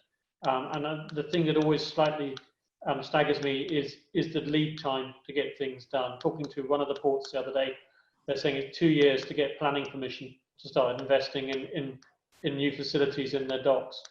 2 years is a long time when we're trying to put a supply chain plan together for April 23 in order to submit that into the CFD consultation. Okay, thanks very much, Christoph. Questions from James, providing contact details for Hugh and David. Yeah, we'll give a link to the best way to contact those guys afterwards. Then the last question I've got on my list is again from our anonymous attendee. Wondering if Blue Gem, oh sorry, no, there's one before that from Will, I do apologise. Looking at alternatives to steel, and has there been any consideration of lower maintenance products like GRP composites? Catapult's actually got a number of projects looking particularly at GRP use and other materials use for turbines in particular, particularly around sort of reliability and weight reduction as well. So there are some studies that we're doing into those matters, particularly with the National Composite Centre and also with the Research Academy that we've got with Bristol University. But I'll hand over to Blue Gem to see if they want to comment on that question. Simon, we haven't looked at it particularly. Our focus is really project development rather than technology. So we scour for the best technologies to use, but we're leaving it to our technology developers and to people better qualified like yourselves to look at that. Okay, thanks very much, Hugh. Next question I can see is from our anonymous attendee, and maybe they're based in Ireland, I don't know. They're just wondering if Blue Gem would like to see as much UK-Irish supply chain collaboration as possible. Christoph, I suggest again. Yeah, I mean, there's this interesting dilemma because we see the Celtic Sea as a company as being one basin where we would want to optimize the supply chain from the UK into Ireland and the Ireland into UK. You know, there is a big opportunity, and as Hugh was saying, it doesn't mean that one port will clear up and do everything. So we see a huge opportunity for supply chains from both countries. There is, however, the UK content, and it is UK content that is something that the Offshore Wind Industry Council has said it will target 60% by 2030. And I know Enterprise Ireland is concerned about that. However, I do think there's an interesting conversation to have, because clearly if Ireland is looking to support from UK companies, or UK companies would like to operate in Ireland, then and we are being seen to exclude them from UK projects because of that 60% content, I'm sure there's a dialogue we could have, and that is one of the interesting roles, I think, of the Celtic Sea Alliance. If you remember, the alliance is different to the cluster. The alliance includes Ireland, and we are having a conversation about what is the synergies in the Celtic Sea that has by bringing Ireland into the story with the huge resource that we can see in Irish waters in the Irish part of the Celtic Sea. If I can just pick up from that, and there's Alex Gaunt's just popped in during that answer, asking how Irish suppliers can get involved early. With my CDC hat on, and knowing I've got colleagues from CTI on this line, we would be delighted to talk to any Irish suppliers who want to establish a footprint in the UK. We have a fantastic soft landing offer, and we'd be delighted to help bridge that gap by getting people over here and getting a presence in the UK. So that is a blatant sell. I make no apologies for that. And there's one comment left which we need to pick up.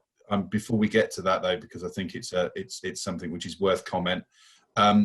There is a question on the chat which might not be clear to everyone, but Hugh, for you, from Greg C, are Total assisting with marine and engineering services given their experience in oil and gas, specifically mooring and subsea cables?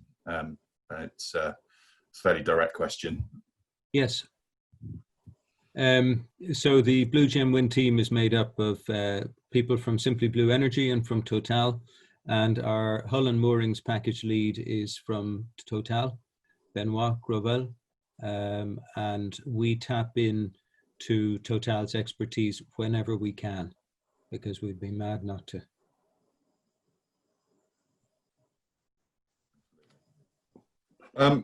Okay, so we've got one question left, which is a comment from an anonymous attendee. I suspect there's probably more than one anonymous attendee, so it's rather than one person. So the panel is disappointingly lacking in diversity. Fair comment. I'm looking at a bunch of white middle-aged men, so I think that is a very, very fair comment. Goes on to say that if we're going to tackle a problem as big as climate change, we need real diversity of thought in the workforce. I agree, we need to avoid groupthink at all costs, and it would be great to see that reflected in exciting industries such as this one, particularly while considering development skills and jobs in the area. I think that I think with hindsight, I think that is a very fair comment. If I can reassure our attendee from a Marine Eye perspective, we do have a reasonable amount of gender diversity through our team. There's Lisa. Now that's helped slightly. It is recognised that it is an industry problem still. I guess all of us on the panel have been around for several years, where maybe diversity within marine industries was not where it should have been then, and probably isn't now. So I'm not sure if we've got Steve Taylor has been on the call. Could I jump in there just as well? well? Please do, Hugh. Yeah, please. So the head of the development of Total Renewables Offshore is a lady. The board of 5 people that I report to in Blue Gem Wind, 2 of them are ladies. Our projects director in Ireland is a lady. Our senior project manager in Ireland is a lady. And we would hope to have 2 more ladies joining our team before the end of this month. So I hope that reassures the attendee that we're certainly conscious of the value of a more diversified team. Yeah, same here. 2 of my 5 non-executive directors are ladies as well. Yeah, I think taking on the final point there, that when we're considering development skills and jobs in the area, we've said it several times, I think, through the course of today. We're talking about an industry which will accelerate in the 2030s. It's 10 years from now. So tomorrow's project managers are today's sort of 5th formers. So I know that within the Marine Eye project, we've got Cornwall College Group, who are working directly with that crucial age group. I know Steve Taylor, I don't think is able to comment at the moment, but certainly we take that area of development very, very seriously. I know the LEP particularly takes development skills very, very seriously, and I think the only thing we can do is reflect on that's a very fair comment, and we would agree that we do need to make sure that we consider that when we're developing skills and jobs in the areas. So thank you for the comment. I'll just say Steve Taylor has jumped in, so thanks for the mention. And they have had success increasing numbers of young ladies and girls on their marine engineering and boat building courses. So it's probably a general part of a thrust to try and increase the numbers of girls who look at maths, science, technology, generally speaking.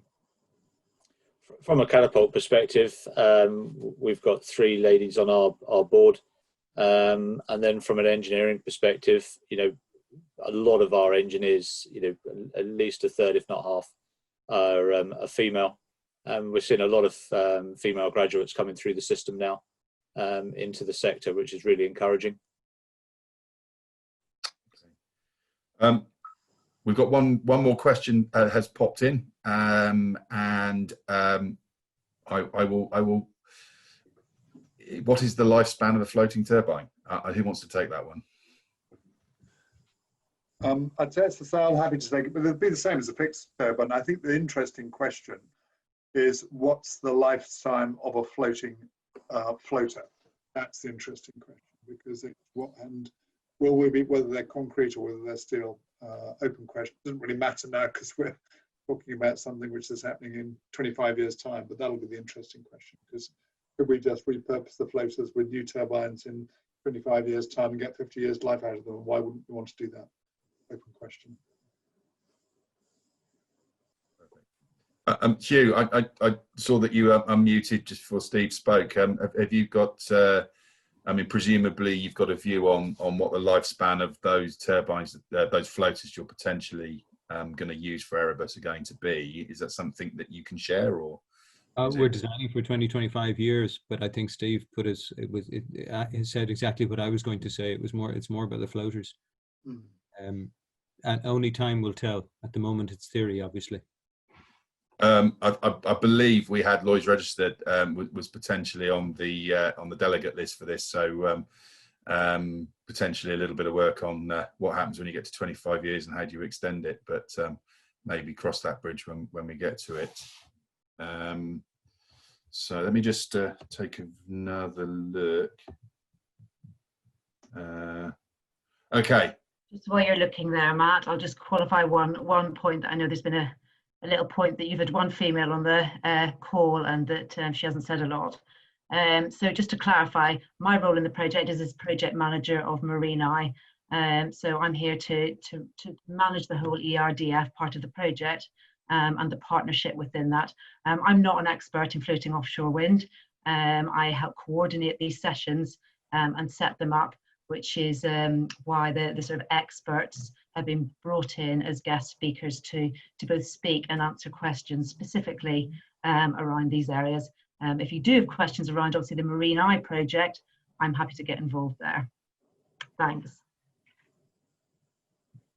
Thanks, Lisa, and thanks. Oh, Lisa, there's something just popped up in the chat. I'll let you take that one because I think that's a Marine Eye. Where we are. Jane Richards. Jane. I've been volunteering as a Marine Ambassador for Cornwall Marine Network since the scheme started. This involves engaging with schools and students to enthuse them about careers in marine, which is great. Jane is one of our Marine Eye team members and is from the Cornwall Marine Network. And that's exactly the sort of thing that will help to diversify and to create interest in this sector and in creating jobs in this sector. And just another point, I noticed at our launch event when we had Cornwall College there back in March at the launch event for Marine Eye, they were particularly keen to follow up afterwards about some of these emerging sectors that are coming forward, because for them, they want to know what to tell the 16-year-olds of today to go and train in. What is going to be the next big thing? Where are the jobs going to be? Where is the interest going to be? And tying that whole piece up, they've got a key part to play in keeping abreast of what the new and emerging technologies are, so that they can look at courses and advise 16-year-olds of today who are coming out of school as to what to do for career progression and what areas to get interested in. And it's great having them as a partner here to link that whole piece up and hopefully try and create some change and energy around that. Matt, just to add as well, we're in early conversations with MEW and PCF locally about helping deliver sustainability and this sector into the local curriculum as well. Those so not just universities and A-level level, but actually getting into younger areas as well to get them enthused in the sector. Matt, can I just make a general? I think it's so important what Lisa is saying about clearly enthusing the children today for projects in the 2020s and the 2030s. We still have some work to do with the politicians, and I think it's very important that everybody on the call who talks to politicians, who talks with stakeholders, realize that we're not there yet. We have 3 asks that went in from the industry last year. One is revenue support, which is coming through, we hope, through the CFD consultation, but it is not in the bag, and the CFD, the way the CFD designed is it's a tap you can turn on and you can turn off. And so support on that is really important. Secondly, we need projects. We need leasing rounds. We need more projects taking us out. A leasing round that started next year would probably not have projects, technology in the water until the 2030s. This is a huge lead time. And then thirdly, we need support on infrastructure upgrade, whether it's ports, docks, shipyards, or grid. The Celtic Sea is a new area. When Steve and I turned up at a Renewable UK meeting about over a year ago, nobody knew about the Celtic Sea. Everybody thought that the wind story was East Coast, North Sea, Scotland. So please, when everybody is out with their contacts, with stakeholders, talking in the market, it's very, very important that we raise the profile of the Celtic Sea to make sure we get that support. Thanks, Christoph. It's probably one for myself and Steve to cover off here. If I'm just reading, an anonymous attendee, I may have missed this earlier, apologies if so. Are Blue Gem the preferred bidders for flow in the Celtic Sea, or will the UK-Irish government put installations out to tender? It's probably worth mentioning that it is an open and competitive marketplace, offshore wind. Blue Gem, and I'm speaking for them, are working with the Crown Estate to or have secured option on a site, but that is something that any developer can do. So there's no such thing as really a preferred bidder for the flow in the Celtic Sea. It's important to mention that the Crown Estate says you could apply for a site up to 100 megawatts as a test and demonstration site. And you'll notice that Erebus is 96 megawatts. Now, we would clearly like them to increase that size, but also in the end, we do need leasing rounds, which means, as you say, is an open auction round which companies bid into. And to really build out and scale, we've shared our aspirations with the Crown Estate, as I know Steve has as well, that we should move to treating the Celtic Sea like other parts of the UK waters, where you've got a regular supply of new projects for companies like us, and as you say, lots of other people to bid into and to create the pipeline. I think, as well, just as a company, we would welcome other people coming to the Celtic Sea to develop projects. That's where you get synergy. That's where you get project pipelines. So yeah, it's definitely not a closed shop, and not one that we would want closed, actually. Steve, do you want to come in on that at all, or are we? I just to say I completely support what both Christoph and Dave have said. We do want leasing rounds at the moment. It's 100 megawatt is the limit in terms of deployment. We'd like to think that we can. We'd like to think that we can work with the Crown Estate to increase that, but in the longer term and not too distant, we want to have a pipeline of projects. And I think if we can get that pipeline of projects, say a gigawatt by the end of 2030 or by 2030, that's a lot of floating offshore wind. That's a lot of platforms. It's a lot of capacity. It's a fantastic opportunity. I can't see how we can hit 40 gigawatts by 2030 without investing in this way. And furthermore, it's a government manifesto commitment. So one way or another, this is going to happen. And I think the key thing for everybody on the call is there's going to be more than enough work to go around. So the answer today is not competition, but collaboration. We're in collaboration and we can work in a collegiate way. Then there'll be more than enough work to go around. And furthermore, if we get it right, there'll be more than enough opportunity to take our experiences abroad and export them. Okay, we're rapidly coming towards the bewitching hour. So just a couple of points just to follow up on the skills agenda from Cornwall College Group. They're actively working to support developments in their curriculum, and there is going to be a Marine Eye skills discovery room within our schedule. So watch this space for that, for those that are interested. Final point from D. Cotter. Hopefully a technology specific category on the way for CFD auctions and floating wind. I think that's a comment rather than a question. I think for those who've not yet seen it, the CFD consultation, which is currently doing the rounds, gives a reasonably good idea of what the government's thinking potentially is. And yes, we are, I think, all cautiously optimistic about what that's going to mean in terms of CFD support for the region. It is worth pointing out that we would encourage people to respond to that consultation because it's about getting views from organisations. So and if people want, it's been extended now to 29th of May, so there's more time to respond. And the industry is pretty joined up on what the core message is. So if anybody would like some text or some word or discuss, then do contact me or Steve, and we can help you write that response. Yeah. I think as a supply chain company in wanting to become involved and stimulate the activity in the projects of the pipeline, this is a quick win for you, is to get in touch with Steve and Christoph and write to your MPs. So in terms of follow-ups, and I'm conscious that that's part of this this part. We are looking potentially to follow up with a more focused event, probably in the summer, which could form part of a Celtic Sea cluster event. with a view to looking at defining something. We've talked about the opportunities. The time is now right to start defining what those challenges are, so that we know what it is we need to do to bring ourselves up and meet that challenge. We've had a fantastic attendance today, and hopefully we see this as a call to arms. Political will is aligning with investor interest, which is aligning with market opportunity.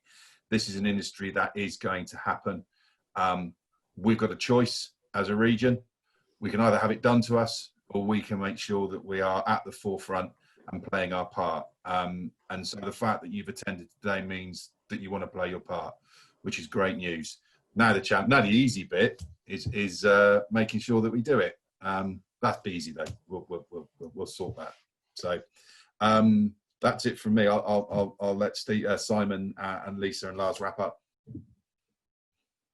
Yep, nothing really more from me to say. Just thank everyone for their attendance and the support, and some really great questions there, which perhaps we didn't get around to. We will answer. Lisa, back to you. Yes, and thanks from me to our guest speakers today for their great presentations. And from a Marine Eye point of view, just to direct people to the Marine Eye website, which people will have had through this meeting invite, but it's marineeye.co.uk. And it expands a bit further there about some of the information points that Lars has touched on at the beginning. And as we've mentioned at the beginning, we are firmly open for business, and we are actively looking for businesses to get in touch with us.